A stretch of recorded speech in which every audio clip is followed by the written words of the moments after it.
Welcome to Spotlight. I'm Liz Waid. And I'm Bruce Gulland. Spotlight uses a special English method of broadcasting.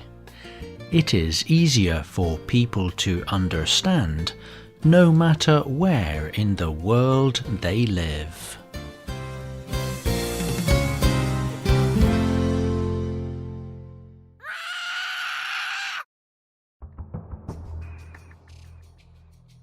What do you do when a child misbehaves? What if he does not listen? What if she breaks your house rules?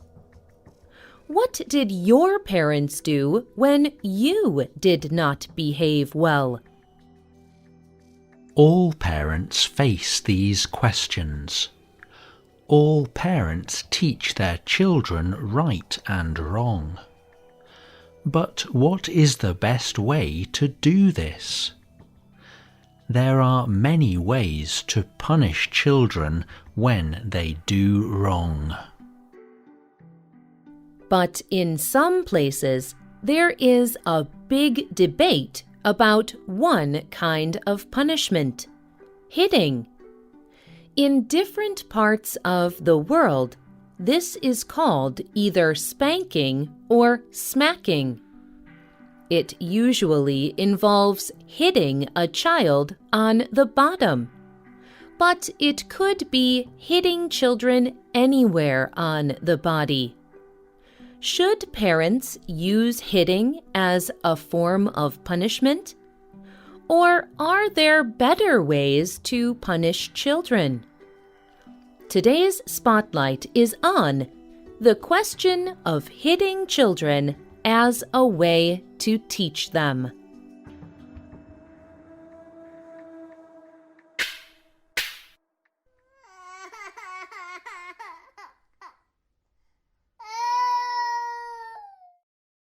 In 2005, there was a big debate about smacking in the country of New Zealand. Rose Burge is a social worker. She was part of Family Works. This group works to stop violence against children. She said that New Zealand was one of the worst places to raise children. She told BBC News, New Zealand's home violence rates are horrible. Our child abuse rates are horrible. If we are going to stop child abuse in this country, I believe it has to start with the way we raise our children. However, there were many people in New Zealand who believed it is sometimes necessary to smack their children. They do not feel that they can be good parents without this kind of punishment. This is also true for many parents in other places in the world. Many parents do not believe that hitting a child in this way is violence. They believe they are teaching the child with a method called negative reinforcement. For example, when a child does not obey a rule, a negative thing happens to them. In this case, it is being hit on their bottom. But many experts say it is never good to use any kind of violence on children. They say children who grow up in violent homes often become violent adults. Because of this, in 2007, the government of New Zealand made it illegal to smack a child. But the new law did not end debate about smacking. There have been several efforts through the years to change the law. Tracy Martin is a New Zealand politician. She has worked to change the law. She told the radio program Checkpoint with John Campbell about her own parenting. I would give my children a smack on the hand or a smack on the leg. Normally, it was when one of my children would decide they were not going to listen to me. I would explain myself for a number of minutes. Then we were in a situation where I was saying, "You need to do as you are told."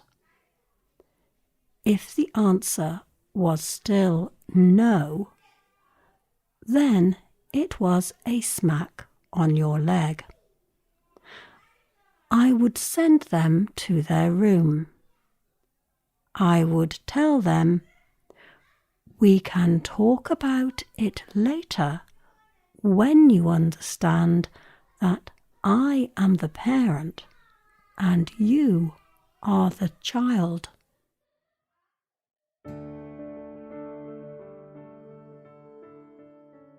Martin's efforts to change the law worked. But there are still people in New Zealand working to educate parents.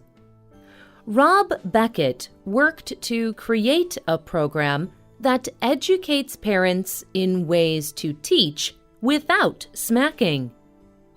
He understands that change will take many years. He told the BBC, "We know there are people out there who still hit their children now. But we see people coming through our program that will never have to hit their children because they have learnt good parenting skills."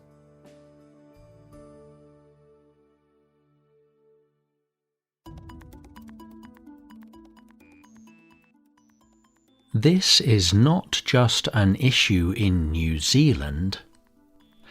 There are now 52 countries that have banned smacking. These countries are all over the world. They include Iceland, Greece, Brazil, and France.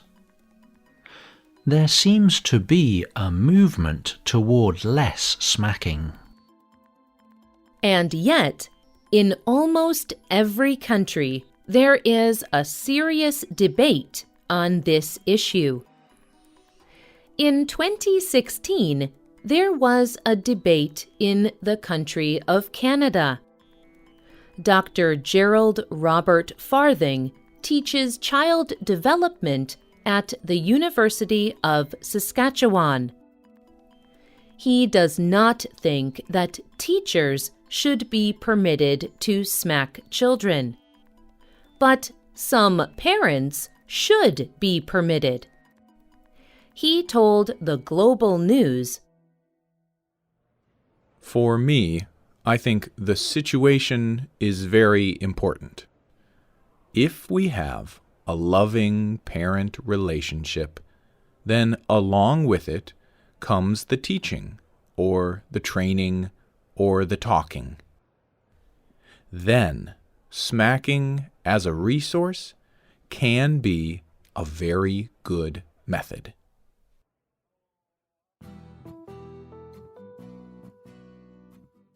The country of Sweden was the first country to ban smacking.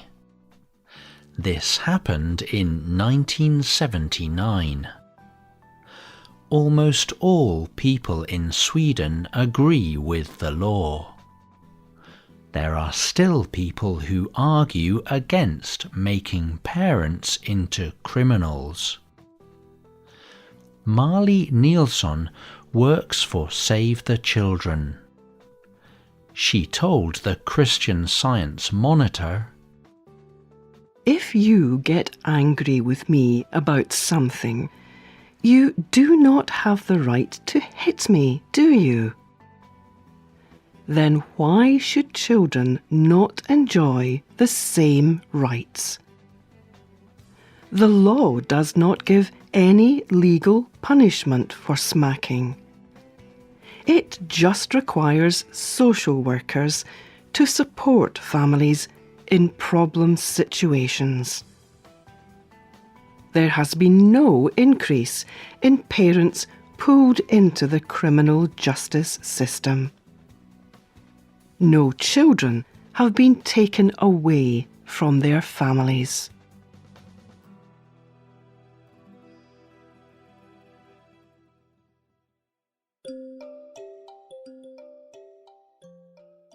Raising children is very important work. At a young age, children learn if the world is a safe or a dangerous place.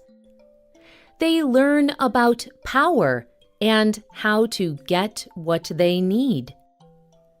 Raising children is also very personal. Some people were smacked as children and decide never to smack or spank their own children. Other people think about how wild they were as children and think it was a good thing that they got a good smack from time to time.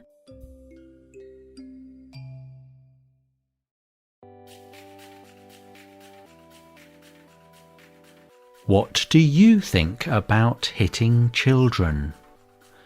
Do you think it is always wrong? Or do you think it is necessary to be a good parent? Tell us what you think. You can leave a comment on our website or email us at radio@radioenglish.net. You can also comment on Facebook at facebook.com/spotlightradio. The writer of this program was Adam Navis. The producer was Michio Ozaki. The voices you heard were from the United States, the United Kingdom, and New Zealand. All quotes were adapted for this program and voiced by Spotlight. You can listen to this program again and read it on the internet at www.radioenglish.net. This program is called The Debate About Hitting Children. Look for our free official app in the Google Play Store and in iTunes. We hope you can join us again for the next Spotlight program. Goodbye.